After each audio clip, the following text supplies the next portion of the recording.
ఈ మధ్య కాలంలో కొత్తగా ఎన్నికైన ముఖ్యమంత్రి మోడీ ఏంది గీడి ఏంది అన్ని నేనే అనే మాట మాట్లాడుతున్నాడు. గతంలో కూడా కేసీఆర్ లో అదే మాట్లాడారు. కానీ ఏమైపోయిందో మనం చూసినాం. ఇలా కేసీఆర్ కూడా ఒక మాట మాట్లాడుతున్నాడు.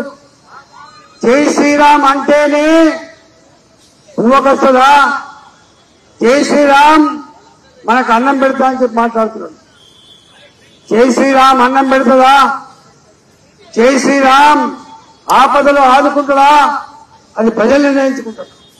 కానీ మోడీ గారు 10 సంవత్సరాల కాలంలో ఈ పక్కకే ఉంటే చెర్లపల్లి పోయి ఒకసారి అక్కడ నిర్మాణం అవుతున్న రైల్వే స్టేషన్ కూడా చూడండి.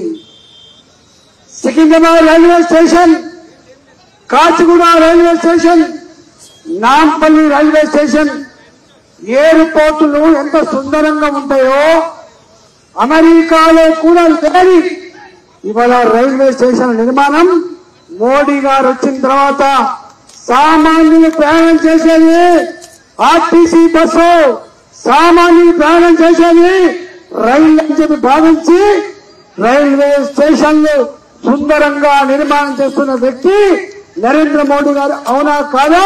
గుండెల మీద చేసుకొని చెప్పండి. పోయిన ముఖ్యమంత్రి గారు ఈ ముఖ్యమంత్రి అని చెప్పి అడుగుతా ఉన్నారు. రైల్వే స్టేషన్ ఒకనాడు దుర్గంధ పూరితంగా ఉండేది, మలమూత్రాలతో ఉండేది, ఈగల దోమతో ఉండేది. ఇవాళ ఏ రైల్వే స్టేషన్ దుర్గంధం లేదు, మలమూత్రాలు లేవు, ఈగల దోమలు లేని పరిస్థితి.